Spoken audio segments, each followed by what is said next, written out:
guys, I finished for today. It was super hot outside. That's my first mistake I made. I didn't bring proper clothes. What I'm trying to say is because this tree is so low to the ground, I'm working this side.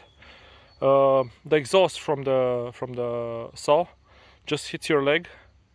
So I would suggest like wearing better pants than like sweatpants or something that I'm wearing. Wear protection.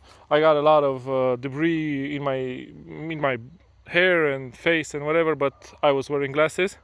I might be wearing a respirator, but the tree was a little bit wet, so the dust wasn't so bad. It's mostly it's just on the ground, so it didn't actually get in my nose too much. Yeah, that's some pointers.